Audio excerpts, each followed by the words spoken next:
Boa noite, pessoal. Sejam bem-vindos a mais uma live aí dessa noite. Agora é minha segunda live de hoje. Eu estou muito feliz aí pela live de hoje, que vai ser um tema muito abençoado. A gente vai falar um pouco sobre dor e como você trabalhar, né, justamente essas dores. Magda, maravilha. Ela está chegando aqui com a gente. Começar aí esse bate-papo. Olá. Boa noite, Boa noite, Rogério. seja bem-vindo aí. Muito obrigada pelo convite. Muito bom estar aqui. Sou muito grato, tá? Sou muito grato aí pela aceitação aí do nosso convite, tá? De estar aqui, né, trazendo essa experiência. Eu tenho acompanhado muito a live de vocês, tenho me identificado bastante com o que vocês têm falado lá nas lives. Eu costumo falar, como vocês mesmos falam, né? O universo nos conecta, né? Sim. Muito legal, muito legal. Então, Nossa. para quem não me conhece, meu nome é Rogério Menezes, né? Eu estou fundando agora o Instituto Quírios, né?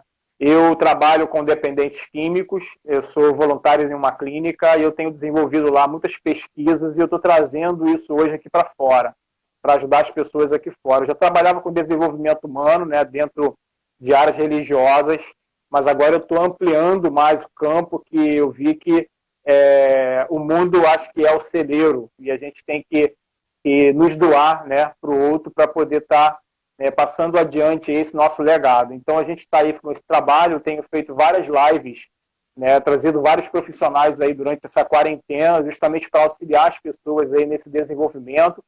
E eu vi que vocês têm uma mensagem muito linda para passar. Eu queria trazê-los aqui, né? O Magno vai estar aqui amanhã com a gente, né? Será Ah, um é? prazer. E vamos aí dar continuidade aí. Eu quero que você se apresente para a gente agora, para a gente estar começando aí a falar desse nosso assunto maravilhoso. Boa noite a todos. Muito obrigada, Rogério, por essa oportunidade. Meu nome é Magda Betoni. Eu trabalho com Alameire entrando. Algumas pessoas, muito bom. Eu trabalho com algumas ferramentas para reduzir dores emocionais e dores físicas de forma rápida, por conta de eu lidar muito mal com dores. Mas mais para frente eu já conto sobre isso, porque que eu tenho essa necessidade de reduzir a dor rapidamente para desenvolver o trabalho, né? E trabalho também com o projeto Mãe Águia, que é para trabalhar a vida amorosa e a vida familiar sadia da mãe, né? E por que águia? A águia, ela, o que que ela faz? Qual é o arquétipo dessa águia? Ela escolhe muito bem o seu companheiro, né?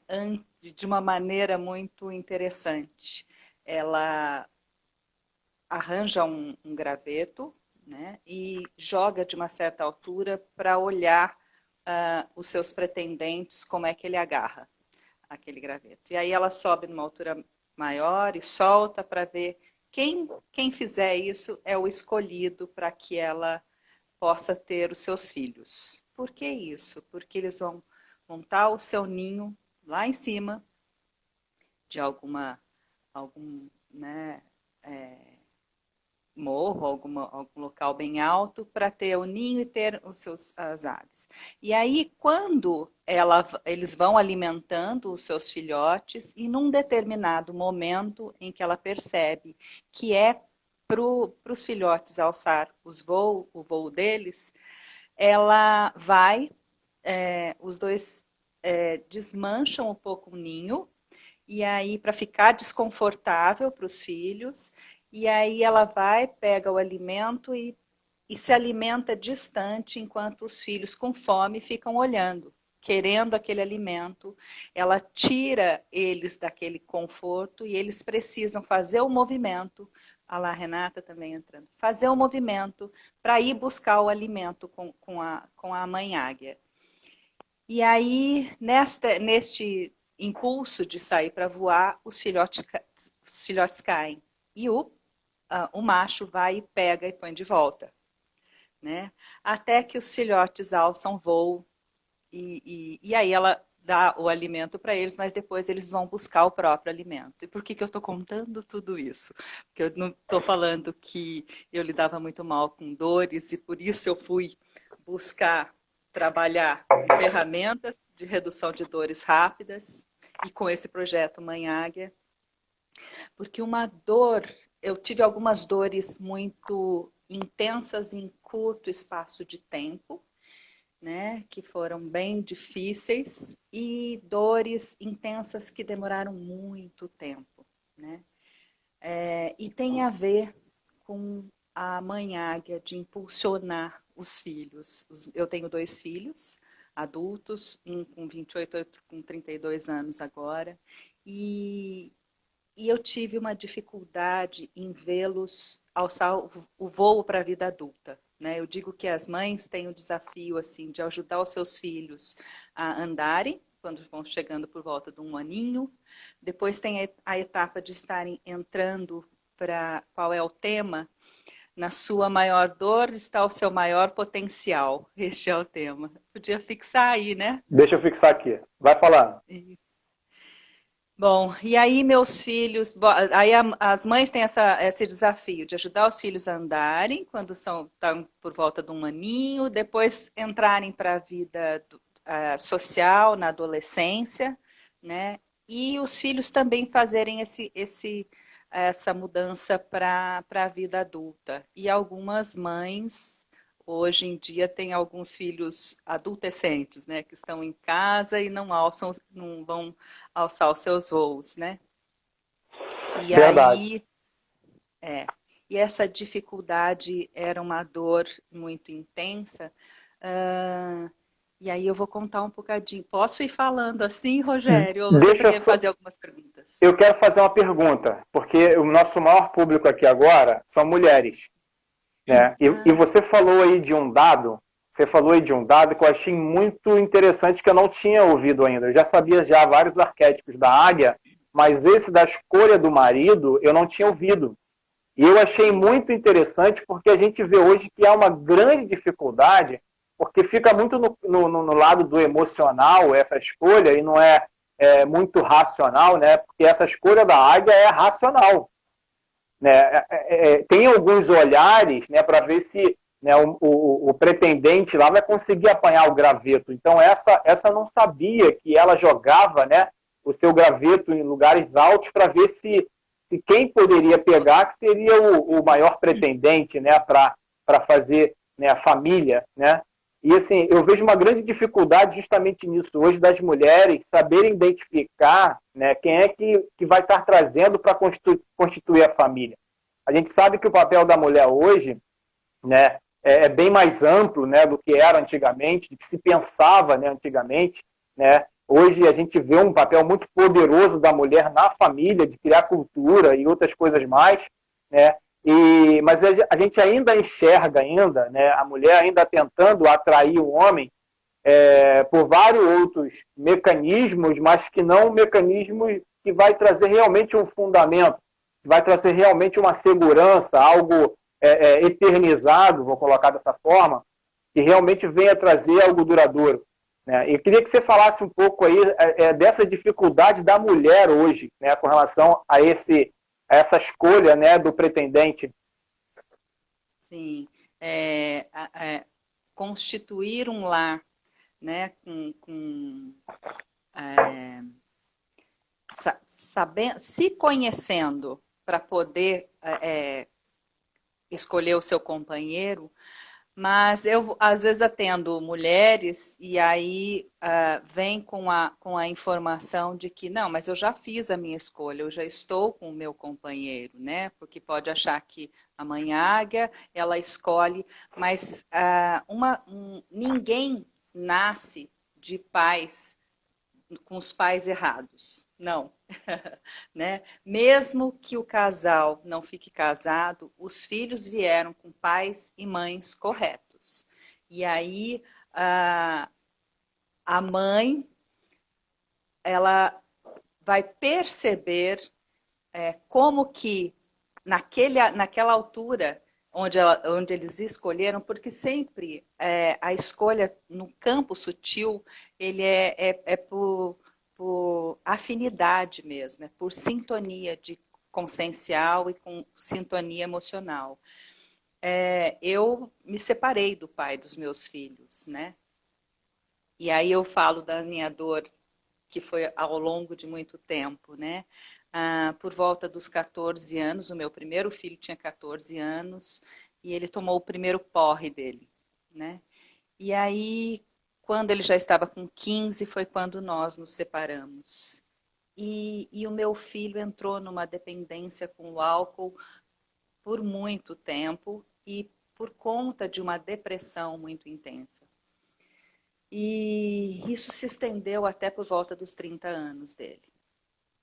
Então, esse foi um período de dor que nós passamos, ele no processo dele, eu no meu enquanto mãe. Na relação com... Hoje eu ainda conversava com ele sobre isso. Na altura... pensei que alguém tivesse feito alguma pergunta. Na altura, eu não tinha todo esse nível de conhecimento, nesse nível consciencial, foram os processos doloridos da separação, um casamento que hoje eu percebo que nós construímos um relacionamento abusivo, onde eu fui, não há vítimas em relacionamento, há a imaturidade e a percepção da gente ir se compreendendo para poder fazer melhores escolhas, né?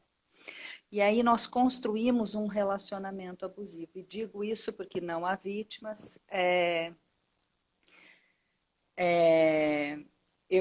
As etapas de um relacionamento abusivo é quando a mulher começa a se descaracterizar. Eu vou dar o exemplo numa relação abusiva, onde acontece esse tipo, que pode também acontecer ao contrário, o homem ir se descaracterizando. Mas eu vou contar do meu caso. Então, eu fui me descaracterizando, fui me dessociabilizando, né? Me afastando de amizades, me afastando da minha família e colocando muito na relação e as ordens sistêmicas, hoje também é a minha segunda live, eu vi você falando que é a sua segunda live, nas ordens sistêmicas, quando a gente coloca muito, tem a ver de a gente se sentir superior e o outro se sente inferior. Bom, terminou com agressões verbais até uma agressão física, e a gente se separa desta maneira. E 2 anos depois, eu vou para um segundo casamento. Vou me relacionar novamente com... Fiquei nos 2 anos dizendo que eu não queria mais ninguém, antes só do que mal acompanhada, mas vou para uma viagem a Porto Seguro e conheci uma pessoa, um português, e ele deixa tudo em Portugal e vem para cá, e nós nos casamos depois de 60 dias e vivemos por 8 anos. Faz 6 anos e meio que eu estou viúva, né? Mas esse período eu cheguei a morar lá com ele, mas nesse período eu fiquei 11 anos e meio sem olhar para o pai dos meus filhos, né? E tudo isso contribuiu, e eu culpabilizava o pai dos meus filhos por tudo, tudo, né? Eu não vou me estender numa série de conceitos que é interessante para as mulheres saberem. Hoje, na minha live de hoje, eu já falei sobre algo sobre as leis sistêmicas, do que isso implica. Mas essa dor intensa, porque logo depois que eu fico viúva, ele, em 60 dias, no meu segundo casamento, em 60 dias ele veio para o Brasil e nós nos casamos. Quando ele descobriu o câncer, em 60 dias ele partiu. Foi um processo muito intenso, rápido, de muita dor. Mas no enterro do meu marido, eu olho, meu filho estava num processo muito sério de depressão, uma depressão profunda, e uma depressão numa depressão profunda, há uma série de sintomas, né? De sintomas bioquímicos, né? Muda-se a estrutura, algumas áreas do cérebro deixam de funcionar. E eu estava extremamente fragilizada naquela altura e vendo que o meu filho precisava de ajuda e como ajudá-lo, né? Então, paguei psicólogo, ele foi fazer o processo terapêutico dele, mas foi um processo onde ele tentava acabar com a dor dele, com o sofrimento. Então, ele tinha, a bebida o ajudava a que ele se encorajasse de tomar a atitude de acabar com a vida dele. Por conta da espiritualidade, de eu sempre estar falando para ele que isso, ele mesmo conversando comigo, ele falava, mãe, eu tinha muita vontade de acabar com a minha vida. Na verdade, o que ele queria era acabar com a dor dele, né?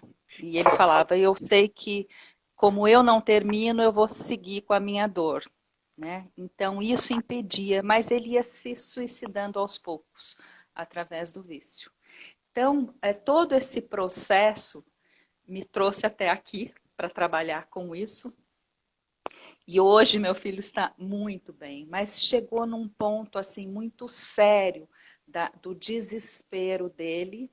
E nesse percurso eu fui encontrando algumas ferramentas, fui buscar justamente porque a minha dor intensa de vê-lo no sofrimento e a frustração que eu sentia enquanto mãe. E aí eu chego até as barras de Axis, né? E precisei, em dezembro de 2018, trazer meu filho para casa. Ele, aos 30 anos de idade, teve que vir para casa para que eu aplicasse barras de Axis nele, assim, dia e noite, sem parar, para que essa química dele se alterasse, né? Então, ele fazia terapia, mas eu, enquanto mãe, não tenho como terapeutizar meu filho, né? Numa conversa, há questões muito particulares que nos conectam, que não tem como a gente fazer a terapia. Mas as barras de Axis é uma ferramenta divina que o meu filho, há muitos meses sem dormir, então, enquanto eu aplicava as barras nele, ele podia dormir, relaxar, descansar. E aí foi um processo muito intenso para que ele saísse dessa situação, né? Hoje, um ano exatamente depois, né? Porque foram assim, 60 dias, ele tinha um sobrepeso imenso, eu acho que ele emagreceu 20 a 30 quilos em tão pouco tempo, né? Passou a fazer atividade física e se recuperou hoje da aula, tá super bem. Inclusive, ele aplica barras de Axis também. Mas foi um processo, assim, de intensa dor. E isso me moveu. Muito forte essa live. Estou contando da minha vida e a minha história é punkzinha. A gente geralmente vai buscar essas ferramentas movidos pela dor. Pela né? dor, E Pela não dor. precisa ser assim, não precisa ser assim, né? A gente pode ir movido pela nossa força, pela nossa vontade de crescer, né? Não é necessário que a gente passe por tanta dor para poder fazer esse percurso de autoconhecimento, da gente se perceber, para ser uma águia e saber fazer melhores escolhas, né? Mas esse processo, né, acabou dando um direcionamento que hoje vocês passam isso para outras pessoas. Então, aquilo serviu de exemplo, né? Você falou duas coisas aí que eu quero só trazê-las agora, que foi que você falou que não existe essa questão de filho nascer de pais errados. Pais errados. Porque, assim, às vezes um filho pode se achar, né? Eu sou adotado, tá? Eu sou adotado. E eu agradeço a minha mãe. Hoje eu tenho um relacionamento com ela. Tá? Conheci minha mãe tem 2 anos, minha mãe biológica. Né? Eles foram me procurar na onde que sabia que eu estava morando. Né? Aí eu tenho um relacionamento com eles hoje e meu relacionamento é super amoroso.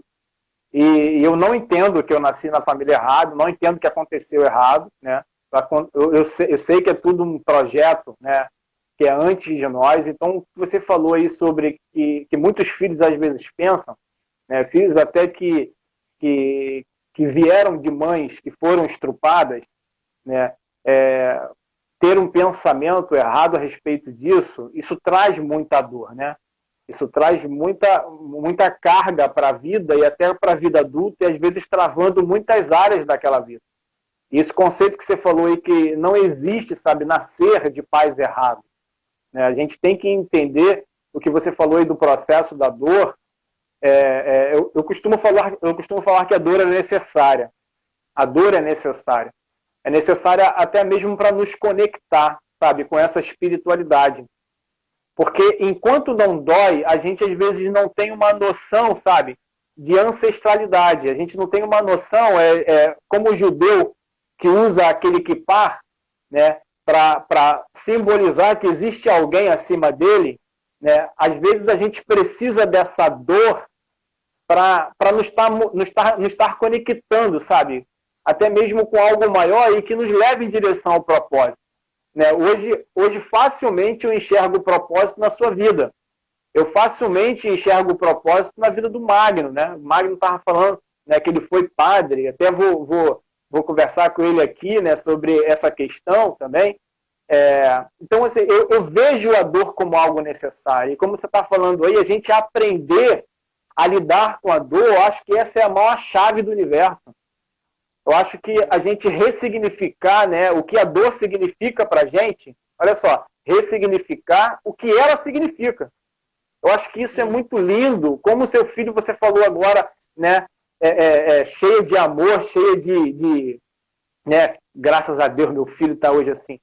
E hoje meu filho ensina barra de axe, que foi algo que ajudou ele na cura. Então, sabe, isso é muito lindo porque ressignificou a dor. E eu hoje vejo ela como necessária para a nossa vida, sabe? Eu vejo ela como necessária até para darmos valor. E outra que você falou também a respeito de que não há vítimas no relacionamento. Não há vítimas.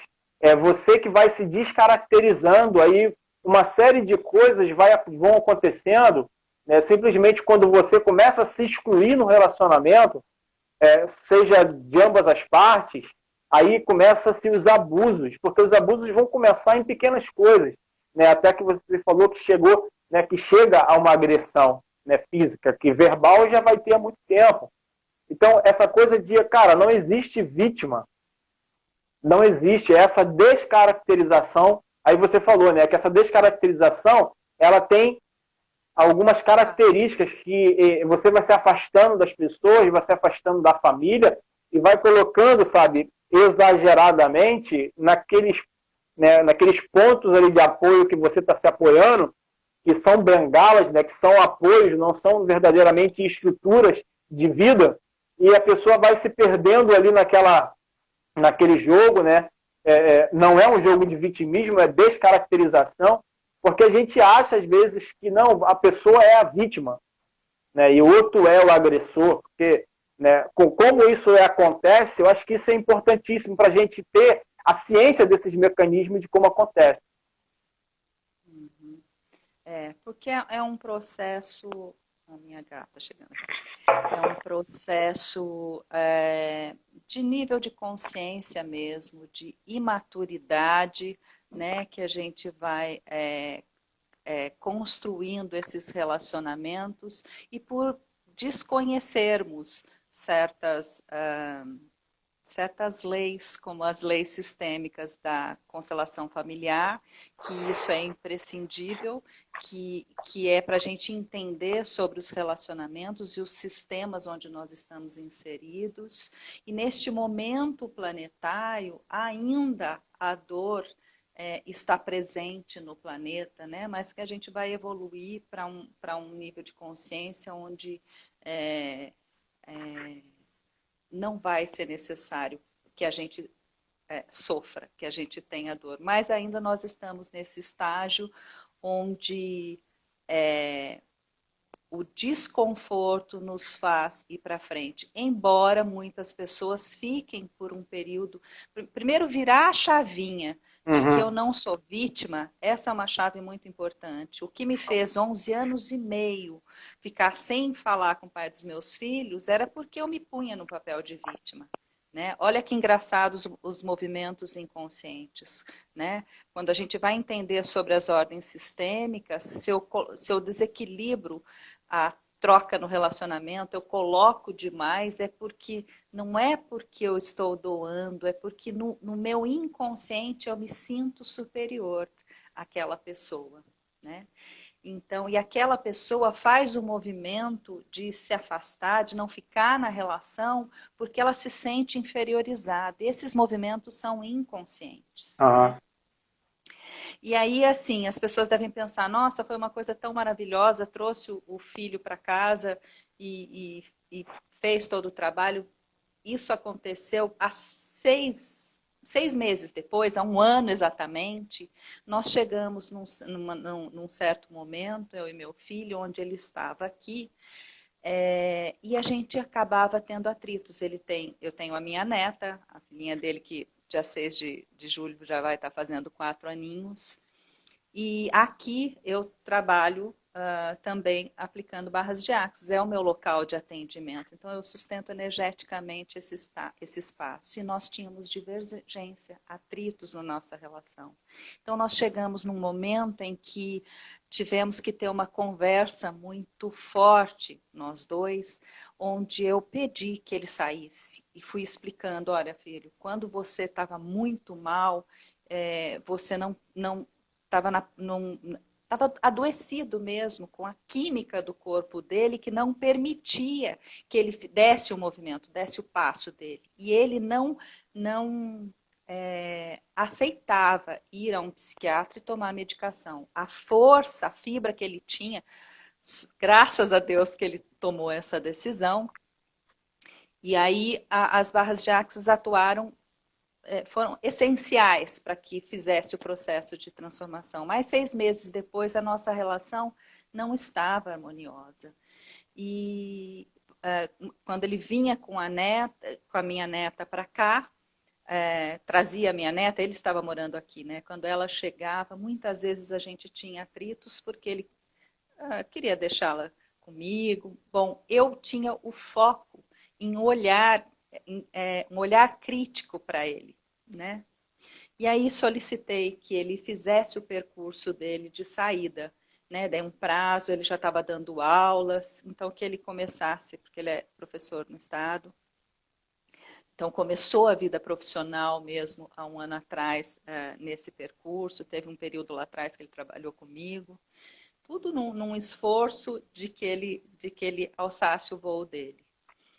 E aí foi uma decisão onde eu tive que perceber o que era tomar a minha decisão individual, sabendo que a consciência coletiva, né, o meio familiar, ia dar outra opinião sobre.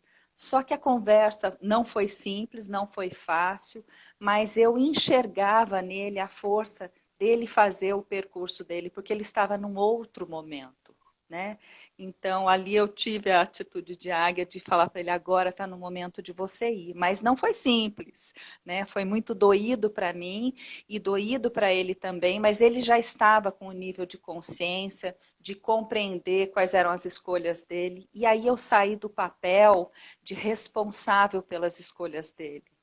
Porque eu fazia o exercício de enxergar a força nele. A grande mensagem que eu quero deixar aqui é sobre isso, né? Porque é na maior dor que a gente vê, que a gente encontra o potencial. Eu aprendi também nas constelações familiares, da gente olhar no outro a dor, a força que o outro tem, a força. E no período de 15 anos, eu só olhava para o meu filho, tentando enxergar a força, fazia esse exercício de eu vejo a sua força, eu via em muitos momentos, mas me saltava à vista o vício, saltava à vista a escolha do álcool nele. E se eu tivesse, antes disso, colocado foco, energia em toda a força que ele tinha, a força de suportar a dor e o sofrimento que ele estava, e não se adormecia com medicações, ele não amortecia, não deixava, como é que chama? Quando a gente toma não se anestesiava com medicações, entendeu? Então ele tinha uma fibra para passar pelo processo dele, né? E aí depois que a gente consegue transpor, a gente vê que foram justamente o percurso, toda a nossa história que nos trouxe até onde a gente está, né? Mas quando a gente está num furacão, num turbilhão, o melhor lugar para a gente estar num furacão é no centro dele, né? Para que a gente olhe tudo que está à nossa volta. Então foi um processo com muitos altos e baixos, mas quando eu olho para o outro, enxergando a força do outro, eu consigo enxergar a minha própria. Eu só consigo fazer esse movimento porque eu vou enxergar no outro uma força que está em mim, né? E eu costumo falar para ele que se eu tivesse feito esse exercício há mais tempo, talvez mais rapidamente nós dois teríamos saído desse sofrimento que se estendeu por tanto tempo. E assim, para uma mãe é difícil, né? É difícil você enxergar essa força no filho, porque a mãe sempre tem uma visão de proteger, né? De proteção. E sempre acha que o filho, de certa forma, estará desprotegido, né? Se sair ali, de certa forma, debaixo das asas, né, da mãe. E esse processo de você, né, igual você falou, do processo do ninho, né, que eles vão desconstruindo o ninho para que o filho possa sair, né, não é um processo fácil. Eu sei que não é um processo fácil. Ó, eu tenho 44 anos e minha mãe ainda, né, essa semana mesmo, ela estava assim, ó. Eu pensei que você vinha aqui final de semana. Eu fiz até churrasco. Então, olha só, eu tenho 44 anos, sou casado, tenho filho, né? E minha mãe ainda, ela fica ainda com essa coisa de querer proteger, né? A ninhada, de querer estar aí sempre, de certa forma, com as suas asas ali para proteger de alguma forma, para cuidar de alguma forma. Isso é mãe, isso é da mãe. Então a mãe, né, jogar ele para a vida, olha, não é uma conversa fácil. E assim, geralmente essa conversa é do filho para a mãe. E por uma ruptura, às vezes, muito, muito drástica, né? A mãe tomar essa postura, a gente vê hoje, né, emocionalmente, eu sei que é muito difícil, as mães não fazendo isso, né? Tanto que hoje está se perdurando essa questão de adolescência, né, principalmente no Brasil, por causa dessa proteção aí, e os filhos gostam disso, né? Os filhos gostam dessa proteção da mãe e tal. Até mesmo eu vejo que às vezes a gente está vendo alguns filmes, né? E na hora da morte as pessoas gritam pela mãe, né? Ela não grita pelo pai, ela grita pela mãe, mãe, ou seja, lembra sempre a proteção. Eu sei que o pai ele tem muito a ver nessa função de proteção, de provisão e de direção, mas a mãe é que está mais próximo ali, porque sempre está com aquele vínculo, é o vínculo do útero, é o vínculo, né, do peito, é o vínculo do carinho, é o vínculo, né, e o pai às vezes ele fica ali tentando, né, se encaixar aí nesse triângulo emocional, mas a mãe é que está muito ali, né? A mãe é que sabe muito bem o que acontece. Sabe, Rogério, a live de hoje à tarde foi justamente para falar sobre isso, porque cabe à mãe também deixar o espaço que é o do pai, para trabalhar essa masculina e feminina. Quando a mãe ave que quer colocar os filhos embaixo da asa, assim que tem que lidar com os seus hormônios, assim que o filho chega ao mundo, e ela inconscientemente ela exclui o pai desta relação, ela fragiliza o filho. Quando ela coloca toda a sua energia na relação com o filho, sem enxergar no filho a força que tem também masculina do filho, e incluir o pai nas suas atividades, no seu conjunto, como a águia faz, né? Ela, quando ela faz isso de estar deixando o filho fazer um movimento para alçar, quando ele alça o voo, quem vai buscar se ele cai é o pai, né? Então, é entender esse equilíbrio, que todos têm um papel, né? O pai e a mãe trazem uma energia para os filhos, né? Então, eu tenho que entender isso também.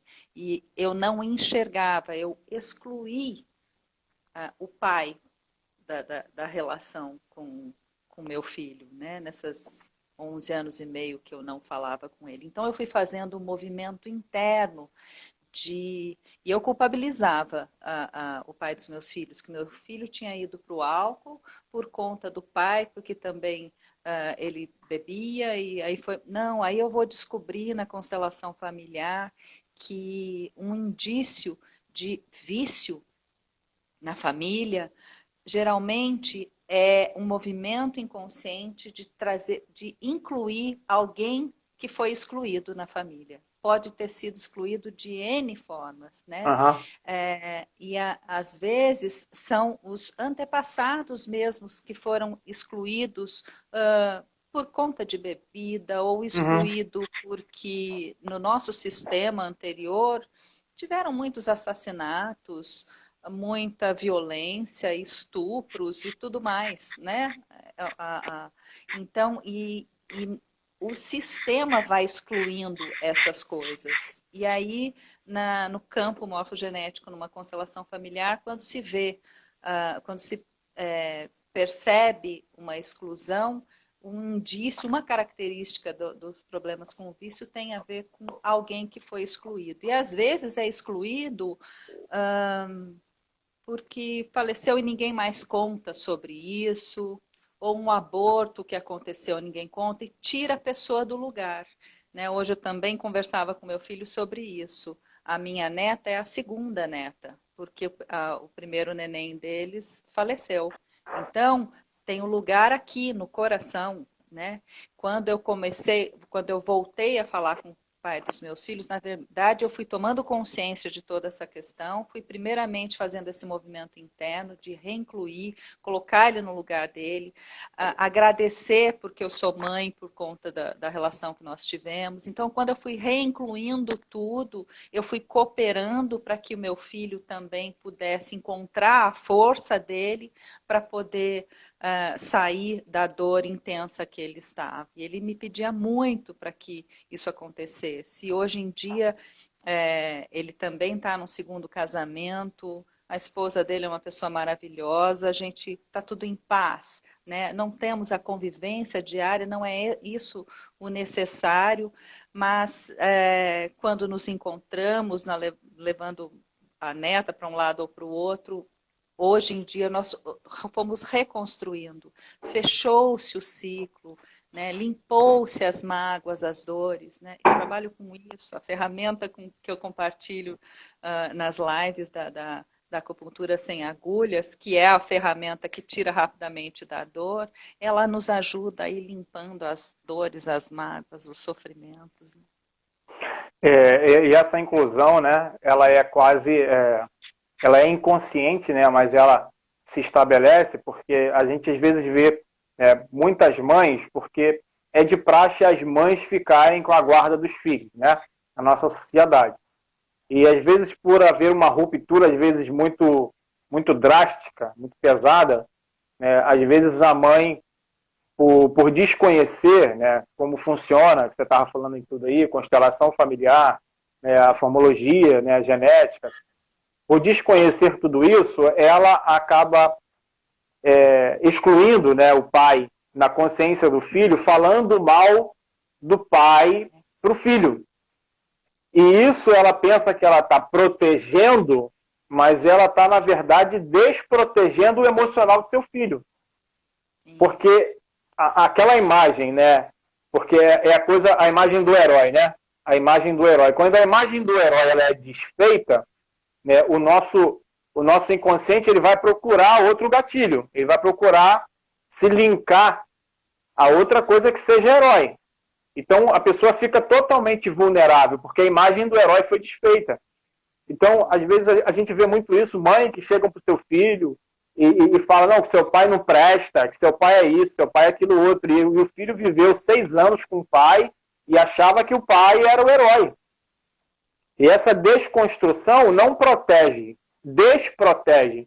E fica vulnerável a muitas coisas, e fica buscando mecanismo, né? É o que a psicologia fala de compensação, né? Fica procurando compensação para os gaps, né? Para as faltas, e não acontece, na verdade, né? Porque toda compensação traz deformação, né? Porque ela não é o centro, né? Ela não é o pilar, ela não funciona como pilar, ela é uma prótese, né? Mas a prótese ela não tem sangue correndo nela, né? A prótese não funciona pela cabeça, a cabeça não movimenta a prótese. Então, essa compensação, né, que as pessoas, o filho vai, né, trabalhar para poder se agarrar em alguma coisa, para tentar, na verdade, se proteger, porque a imagem do herói foi desfeita, a mãe, às vezes, acha que está protegendo, mas está destruindo, né, essa imagem protetora do herói. E pode nem falar para o filho, né? No meu caso, eu não falava mal do pai, né? Mas a atitude de afastamento fazia com que fosse excluído, né? Então, e estou dando aqui o meu exemplo, mas a gente, eu estava em atendimento esses dias, atendendo uma pessoa, ela falando que estava tudo certo, né? Aí eu fui atendê-la e ela falou, estou entrando aqui no quarto do meu marido. Falei, como é que é essa história? Né? Sim, é que a gente dorme em quartos separados, né? Quando a gente teve o primeiro filho, ele tinha se mexia demais, e eu também tinha dificuldade, um sono muito leve, tal. E aí, bom, chega um dia na casa, acharam por bem ele dormir num quarto, ela dormir no outro, né? E aí, na terapia, ela foi se dando conta de que foi um pretexto, né?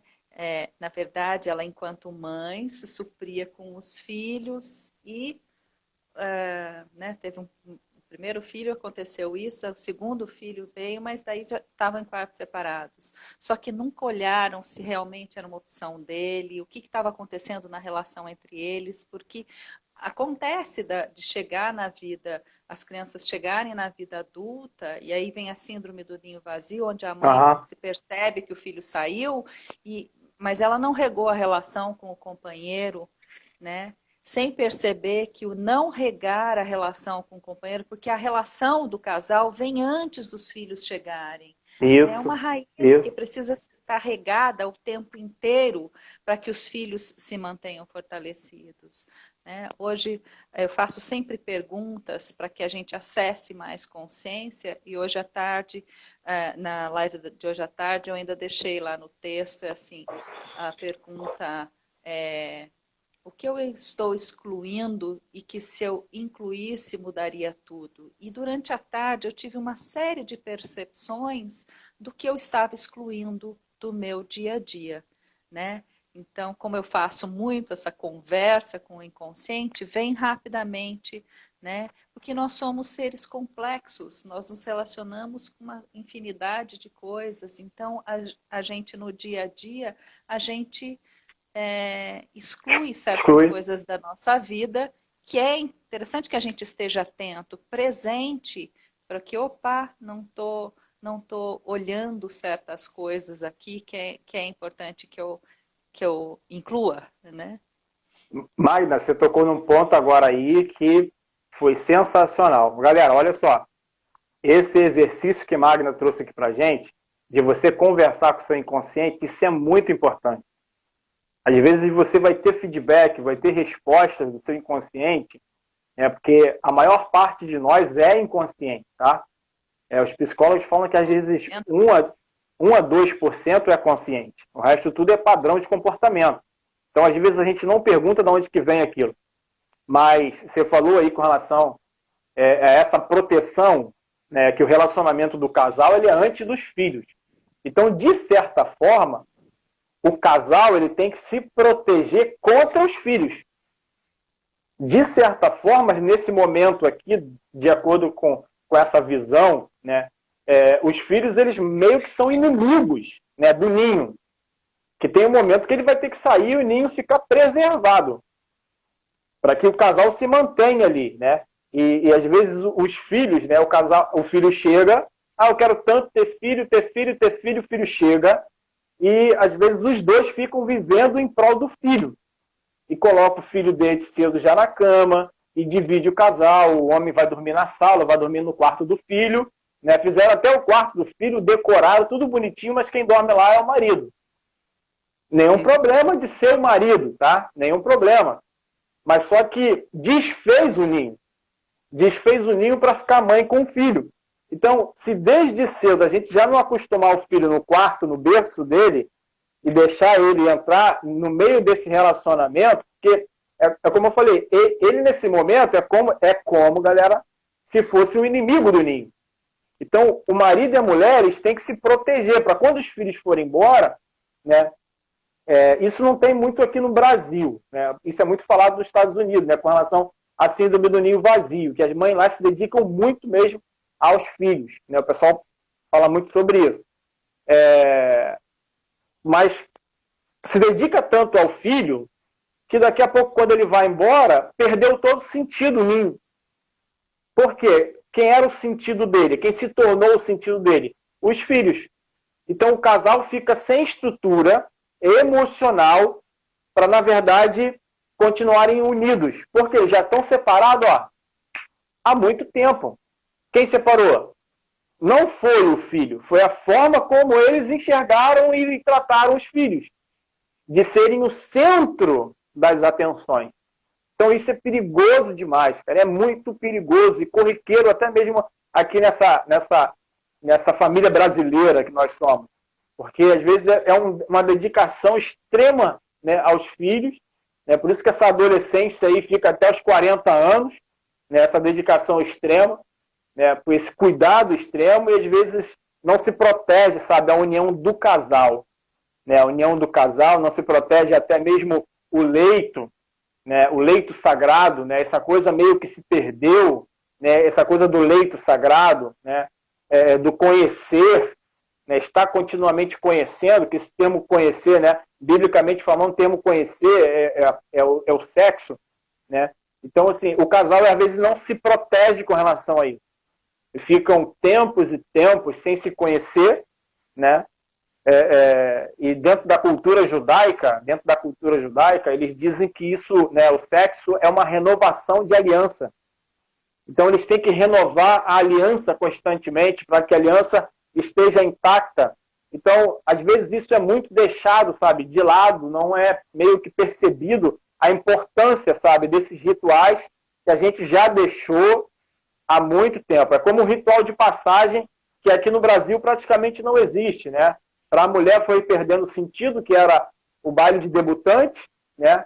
O homem não tem esse ritual de passagem que o judeu tem lá, que é o bar mitzvah, né, esse ritual que se tornou homem, toma vergonha agora e vai. Então, a gente no Brasil aqui não tem muito essa cultura, né?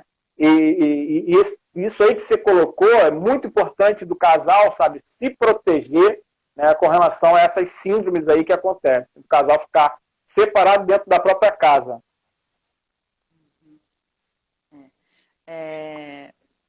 Quando a gente inclui essa filosofia, que é eu gostei de ver essa interpretação de que a constelação familiar, esse olhar, é uma filosofia com fins terapêuticos, onde o Bert Hellinger pôde detectar algumas leis que antecedem o amor para que o amor flua, que são as ordens sistêmicas, que é o equilíbrio de troca, a gente dá e recebe e retira do sistema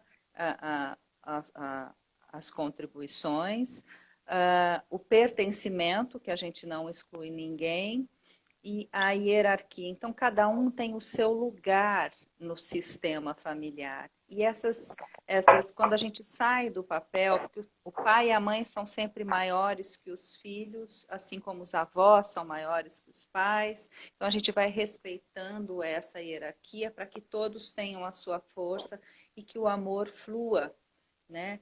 E a gente desconhecendo essas leis sistêmicas, a gente acaba infringindo essas leis e trazendo dor e sofrimento nas nossas relações. Verdade. Tanto no sistema familiar, como no sistema nas organizações, nas empresas, né? Porque a gente pode estar levando esses princípios, essas leis, para todo o sistema inserido, né? Então, para que o amor flua, a gente precisa estar respeitando essas essa hierarquia que você falou agora, ela tem sido muito desconstruída, tá? Muito desconstruída na nossa família brasileira, né? Eu não falo por conceitos, eu falo desconstruída porque, né, o termo hierarquia, as pessoas têm um certo receio desse termo, né? Eu gosto de falar hierarquia por função, né? Cada um tem sua responsabilidade, como você falou aí.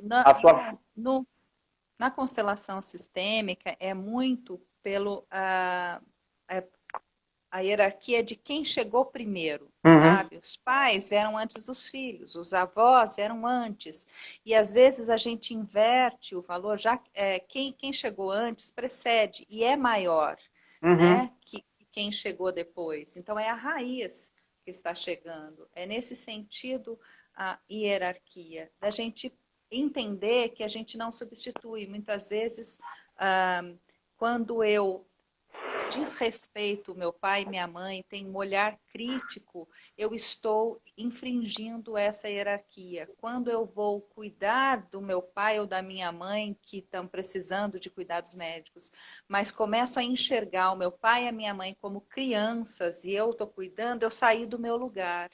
Eu tenho que tomar consciência que eu continuo sendo filho. Eles estão precisando dos meus cuidados, mas eles são os pais. Os pais não viraram crianças. Eles são...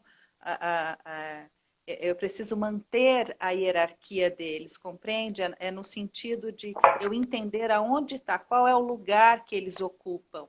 Né? E aí, quando eu excluo muitas vezes a sogra, porque eu não me dou bem com a minha sogra, eu estou, muitas vezes, num papel inconsciente, fazendo um papel de mãe do meu marido e excluindo a mãe deles. Entendeu? Então, muitos dos conflitos nas relações humanas têm a ver por a gente não entender qual é o movimento inconsciente que a gente está realizando no relacionamento. Essa visão a gente vê muito nas tribos, né? Porque as pessoas vão ficando mais idosas, elas vão se tornando os sábios da tribo, né? Elas vão se tornando aqueles ícones, né? Que tipo assim, as novas gerações, elas são ensinadas que aquelas pessoas ali, né? Elas são, né? A gente vê isso até mesmo, né, nos textos bíblicos, né? Valorizando as cães brancas, né? Eles chamam de cães os cabelos brancos, as cães brancas. Então aquelas pessoas eram mais sábias, aquelas pessoas eram mais idôneas e elas eram muito respeitadas, né, nesses lugares, né? Até mesmo o direito de falar, até mesmo o direito de votar, né? O peso daquela pessoa ali, né, era maior do que as outras. E hoje a gente vê essa desvalorização. A gente acha, né, hoje a sociedade pensa que, né, por ter mais informação, ela não precisa, né, valorizar quem veio antes. Ela acha que por ela... O Bert Hellinger descobriu a constelação porque ele era também padre, ele foi antes, né, ele foi numa missão na África, na tribo Zulu, e observou o que estava acontecendo, o ritual que eles tinham, assim que ele vai formando as constelações sistêmicas, a constelação familiar, né? Então, foi da observação, é isso que você está falando, é por observar as tribos, realmente. Muita coisa hoje, né, se a gente for pensar família, se a gente for pensar muitos conceitos hoje, né, na sociedade, né, a gente vai ter que olhar para o passado, a gente vai ter que olhar, às vezes, muito lá para trás, para a gente tornar os valores novamente nos seus devidos lugares. Não é nem dar valor para os valores, é colocá-los nos seus devidos lugares, né? É como você falou, que a constelação ela vai olhando, né, esse formato, porque realmente é um fluir de energia. Porque se você desconstrói, é como o pessoal fala, né, naquelas casas que o pessoal tem aquele formato de organização Feng Shui. Né? No Feng Shui fala que as casas elas não podem ter quinas, elas têm que ser boleadas nos cantos para não prender a energia, que a energia seja toda fluida. E na família, né, quando você desconstrói esses conceitos, a energia ela não flui, a energia ela fica dispersa, sabe? Ela não realmente é uma coisa fluida, que traz realmente saúde, que traz realmente pé no chão ali, certeza, segurança, sabe? Direção, algo que seja totalmente envolvida com o mundo. A gente entende que hoje a gente tem uma função, sabe, no mundo, e a gente não está aqui só para ganhar dinheiro e pagar contas, só para curtir a vida, sabe? É algo muito mais além. É algo que está fluindo desde lá de trás e vai continuar depois da gente, sabe? É um rio. E se eu represar esse rio, sabe, vai trazer doença, vai trazer morte. Isso não perpetua. Eu acho que o nosso horário está acabando aqui. Está acabando. Eu estava vendo aqui agora, falta 3 minutos. Ah, tá. Rogério, eu quero te agradecer muito essa oportunidade, esse convite, a oportunidade de a gente estar batendo papo aqui. Eu te agradeço, tá? Eu te agradeço por abrir sua vida aí, para contar esse testemunho muito lindo de você e seu filho. Me conduí bastante aí na sua perda, tá? Do seu marido. Mas tenho certeza que acrescentou demais na vida de vocês. Tenho certeza que trouxe bastante equilíbrio, né, a vida dele aí com vocês. E eu costumo falar da frase do Mário Quintana, que ele pediu para escrever na sua lápide assim, ó: eu não estou aqui. Então, por que ele pediu para escrever? Né? Quem fala muito isso é o Mário Sérgio Cortella.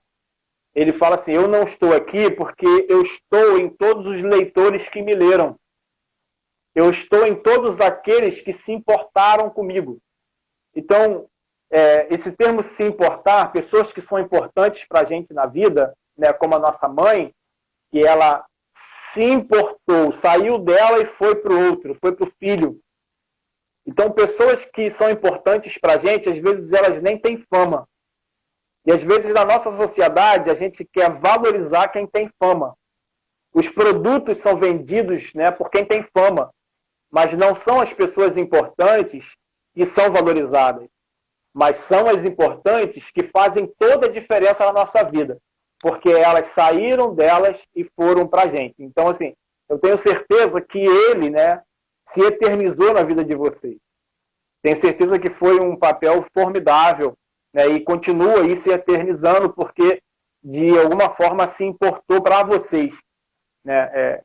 E eu acho isso lindo, tem aí uma contribuição muito forte. Eu te agradeço, Magda, obrigado aí por contar para a gente aí a sua história, tá? Foi formidável mesmo, fantástico. E obrigada. Eu fico também à disposição, tá?